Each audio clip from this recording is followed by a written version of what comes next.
Hello, ladies and gentlemen. We are on K2Born. I'm Tanguy Jacopin. We are in the Introduction to Strategy series and moving out on different business model just to make it not easier, but to give you some willingness to go a little more in this strategy issue. Well, we are in the sport aspect, okay? What can we say concerning Football Club Barcelona? One of the top institutions in the world that has been living in the recent year a fantastic period, and we're going to see what it means. First, what is quite interesting when we look at it is that we are evoking an institution that has been tried to move from sport to entertainment. You can see the evolution, and when we're talking about entertainment, we all obviously we refer to Disney. Here, what we're doing is that we go on Disney webpage from the most recent one to 2004. Why do I come back to 2004? Because it's extremely easy when you look at this to understand the business model of a Walt company. How does it work? Well, basically, you can see that you've got plenty of options, entertainment, movies, TVs. You can say, hey, I want to see Disney from inside, I want to have the mobile, internet, I want to go theme park, I want to, all these issues linked with some merchandising. Well, all the options through which it can work, you have it through the character gallery. Okay, this is the entry to the world. So you put Mickey in the middle, and every new character just jump. This is a factory. This is a character factory. Okay, this is the way it works. How does it work? Well, basically, what you have is that you've got Mickey and Johnny Depp in moving in. They enter. You enjoy the movie first. Then you will say, "I want to have the new T-shirt with the new star." You want to spend some hotel at the theme park. You want to make some cruise. You want to enjoy it on TV to read the story again. You want on CD and Blu-ray to have go retailing product, and you just want the song. You've got everything, and it sounds perfect. So here, what is quite interesting is that you've got the mix, and this mix enables you to move forward, contemplating many issues. In this case, you've got the alliance of a cartoon with a real flesh and blood actor, Johnny Depp. Differences. Well, Mickey is, well, I shouldn't say it maybe, but you can make him work 24 hours a day. He's not going to complain. Johnny Depp, yes, he needs to sleep. And this is one. Issue two, Mickey, well, you can tell him to do amazing stuff. He will never say no. He will no go on strike. Johnny Depp may. He will always behave accordingly to what you draw. Johnny Depp may have a behavior that is not really suitable for Disney family values. For instance, divorce. When it's more common, you can have more risk. Imagine that he get drunk or whatever. Then it's a big problem for Disney. And last but not least, you don't have to pay for Mickey. You pay a little, 10 million USD per movie around. So it's a big difference. Really, I could have mentioned, and I should have mentioned Keira Knightley here in the Pirates and so on, but you understood the idea, not it? So at this point, now if we move to Football Club Barcelona, this was a situation in 2004. So you can see that they're copying it a lot because you've got a different section. It's not only about football; you've got basketball, handball, hockey, futsal, or other club. You can see that they focus on international issues. The stadium, Camp Nou, and a recent one. So you can see that here it's same issues, but focusing maybe too much on their two stars. But why? Because in Disney, what is important is the star is Disney. Here, when you become too much dependent of your star, if the star leaves, you've got trouble. You're in trouble.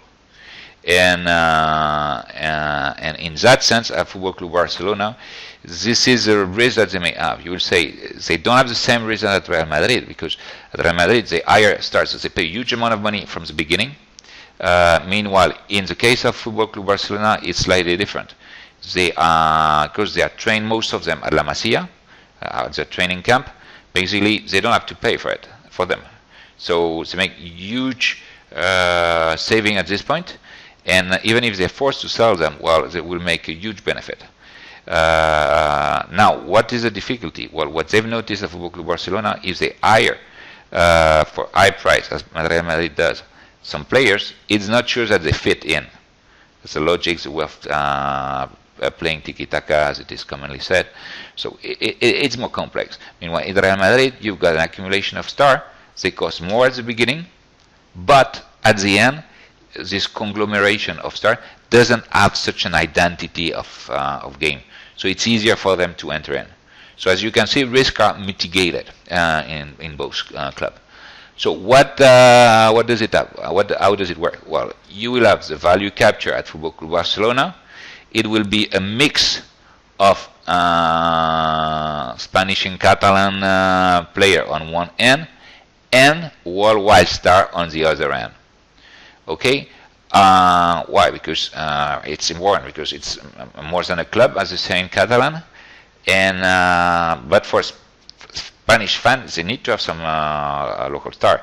I could have mentioned Iniesta, would be more emblematic for Spain. Then you've got Messi and Neymar, amongst two of the top players in the world at this point. So you can see that you adapt completely the process of Disney, and this is the reason why they're trying to move from sport to entertainment. Nevertheless, it's not so easy, because until now, most of the people that go to stadium are male, and they're not able to, at the mid games, they're not able to put some nice attraction and so on. So you can see that it's just some intent to go towards these issues, but there's still a major point that needs to be solved. And this major point is that you go to see a Disney movie, it's always ending up adequately. There's no bad surprise. For football, if you enter, there's a date, and 90 minutes after, everybody can look the result of the game. So maybe in terms of customer or user experience, can go much higher, but the result is never known. It's not because you've got the two best teams in the world, you will have a fantastic game. Nothing is sure at this point, and this is if you want to sell entertainment, this is a big problem, because the quality of the show is not ensured. Okay. Now you will say, well, when we see the game now, they are always less interesting because you've got plenty of goals, really big disadvantage. Well, it's not a problem, because who's watching football?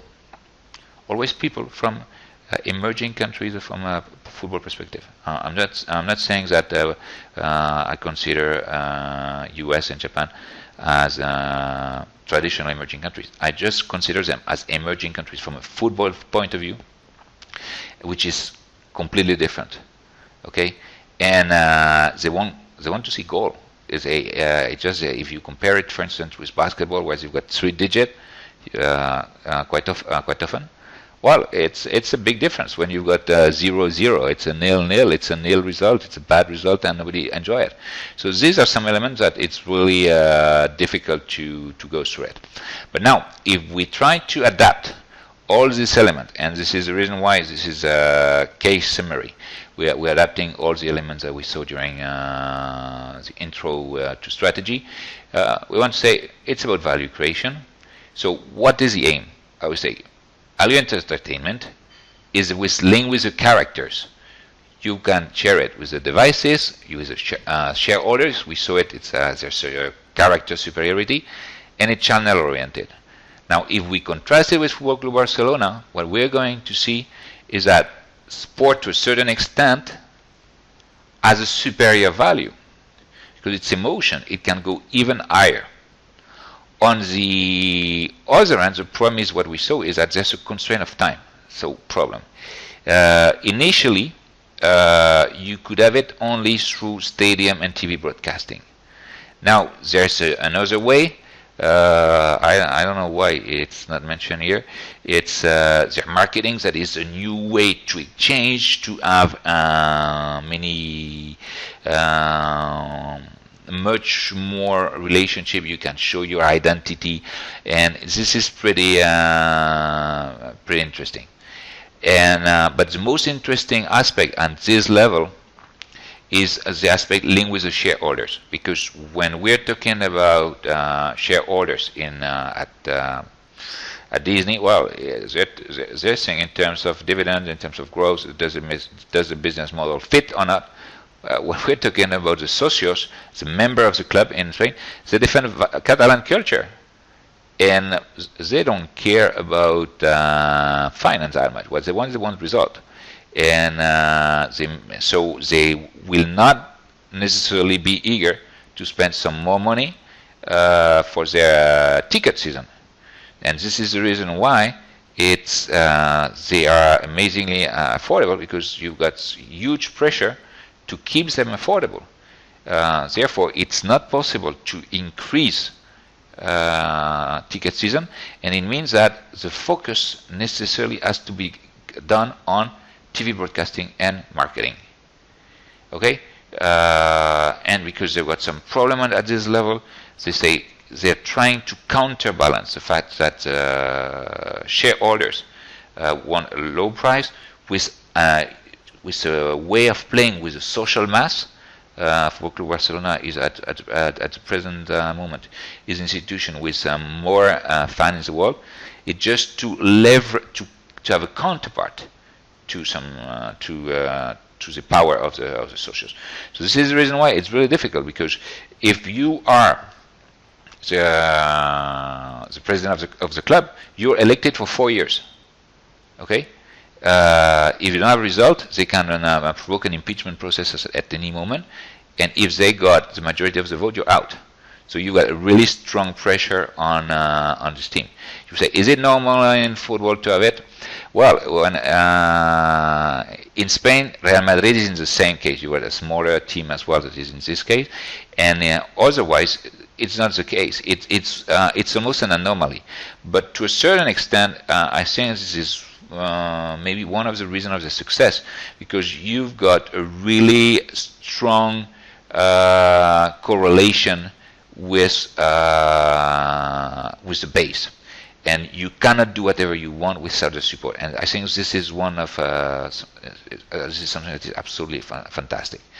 If we refer to the what of strategy, if we refer to the perimeter, how it has been designed and how the scope has evolved over time, you can see there's a period that is before 2003 and after 2003.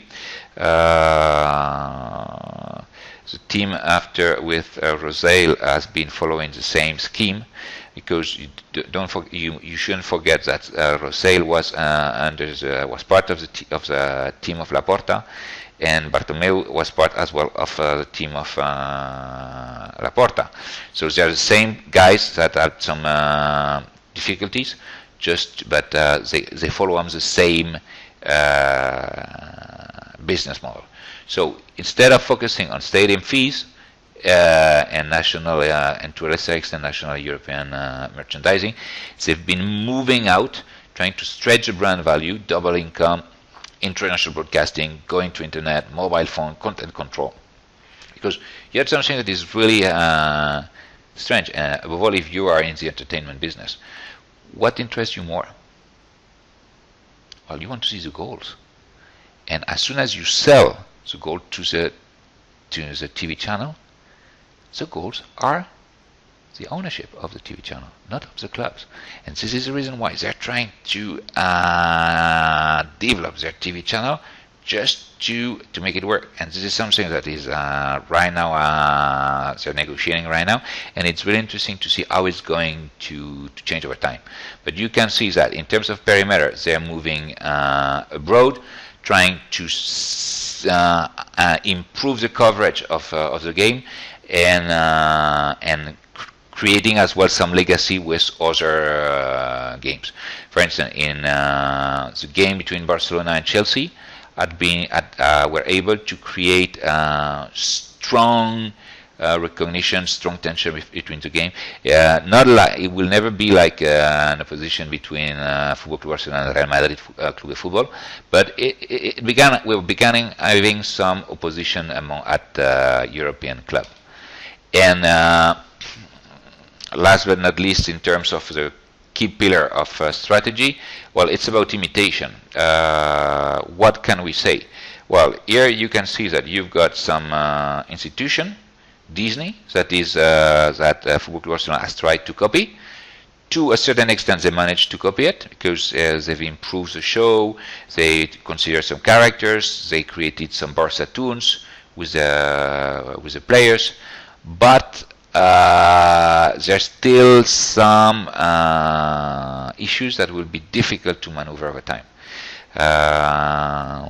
And if the focus on family and kids with Disney was extremely good when they signed the agreement with UNICEF, with the UN association that cares about kids, the more recent focus on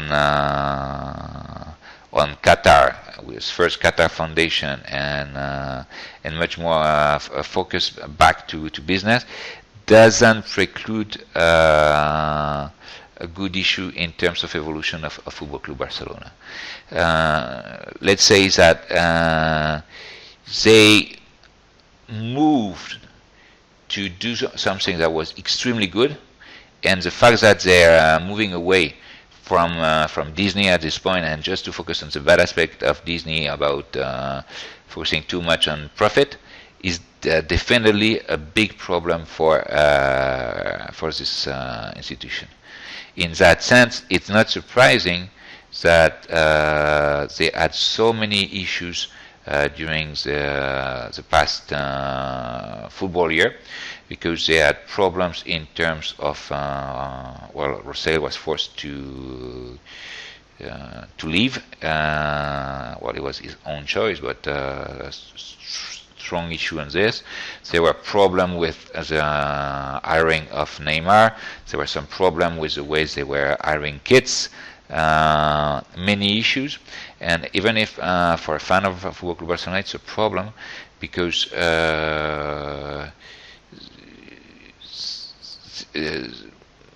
I mean, the word is a bit strong, but they do not respect that much their community. And and Barcelona being in an area where the crisis has hit really strongly the area, while hiring Neymar at a price that is above bail, we're talking about hundreds of million euros. It can be really a mistake. Taking into consideration the minimum wage net after tax is 600 euros per month in Spain. Okay, so now going away from just this aspect, what are the lessons that can be taken from the Football Club Barcelona case? Well, first you can figure out how to replicate the business model. This is really important. It's important to have a unique selling proposal. Well, I didn't insist as much on this until now, but just to make it clearer and having the opportunity to focus on this at this point, it's just the fact that, okay, if you're the best in the world, you got the best player, you got more titles, and so on. In the case of Real Madrid, well, it's really easy to say, hey, join us, you'll be, it work. When you're Football Club Barcelona, it's more complex, because when you are in Catalonia, well, you're more than a club, and it's a cultural vector, and even more. When you're in Spain, you want to defend democracy, nice game, and when you are when you want to defend Football Club Barcelona at the international level, say you want to defend universality, a nice game. So it's complex. So the way through which corporate social responsibility and CSR was encapsulated with the co-branding with UNICEF was fantastic. It really created a different shade issue. And just imagine, you don't know anything about soccer. You've got the opportunity to buy one shirt for your nephew. You got one. Let's say one is about a gambling company, and the other one is about UNICEF. For which one will you go? UNICEF. No doubt. It's a really strong argument. Now, what is important is when you've got your business model and you want to expand abroad, it's really important to consider the national context. And because you've got limit about it. For instance, if you got some difficulties in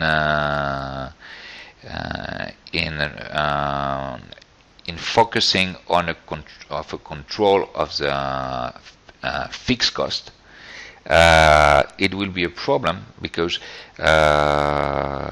when we're talking about sport like football, players are a huge cost. So, and when you're moving at an international level, people want to see the star. So imagine you go and you make a tour and you can't see the star. Well, that's a problem. It's not going to work. If you look to what happened to the World Cup, to many players, they play too many games. They're tired. And this is an issue where there's no substitute. So before expanding, it's really important to think about what you want to deliver as image, where you want to go, and in that sense, it would be really important that you focus on this, on